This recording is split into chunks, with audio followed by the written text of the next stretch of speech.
movement I'm demonstrating here is the bent over row with our dumbbell.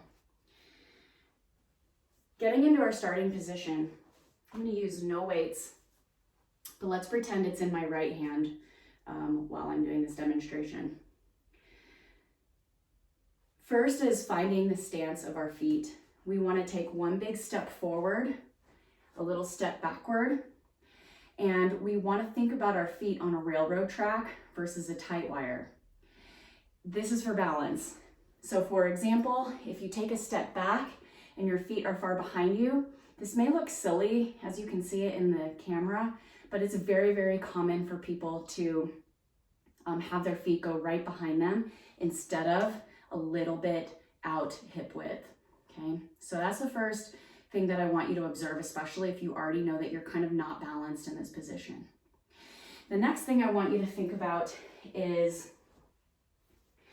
your starting position should look a lot like our jerk receiving, should a lot like getting ready to do a lunge. It's the same foundation of our feet. Your knees, hips, and shoulders are in alignment to begin with.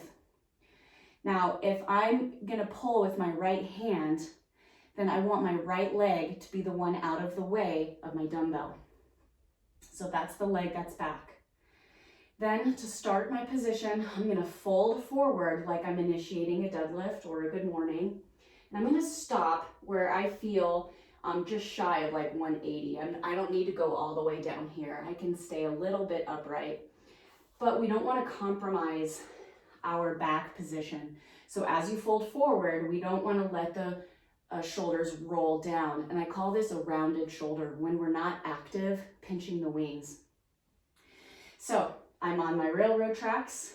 I'm in alignment with my knee, hip, and shoulder. Belly is in, my shoulder blades are pinched and active. Then I'm gonna fold forward. And then from there, I'm gonna pull my arms so the dumbbell heads touch the rib cage and then come back down. The elbow is staying close to the body. So a common fault is when the dumbbell goes a little too high towards the shoulder and my elbow flares out. So from this forward view, you can see that if I bring the dumbbell head too forward, my elbow goes outwards. And if I put it in the correct position, dumbbell to the rib cage, my elbow stays behind. And that's a good position to be in. A couple other movement faults that I might see with clients doing this position that I want you to be aware of is when this gets a little bit heavy, people tend to use the hips to get the dumbbell up. And you can see that the dumbbell's moving not because of my shoulders, it's moving because of my hips.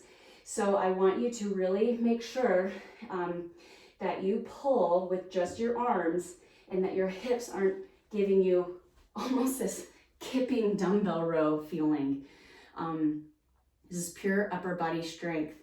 Now, sometimes what your body does and what your brain thinks you're doing is two different things. I encourage you to film yourself and just double check if your shoulders are square. Square meaning when you pull, they're not moving or tilting. This would be a move or a tilt, okay?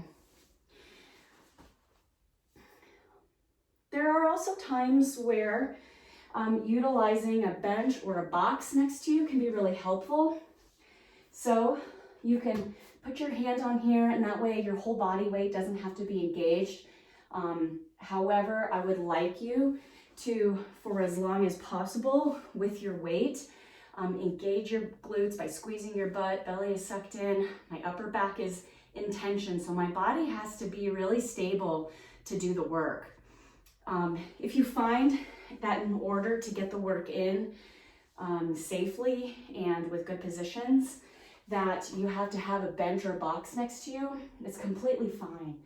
But that assistance is going to, in a sense, modify and make it a little bit easier for you to accomplish the reps because the rest of your body doesn't need to be as tight and stable to do the work because the bench is there to help you out. However, it is always an option for safety and completion of your workout. So this has been the demonstration for your bent over dumbbell row.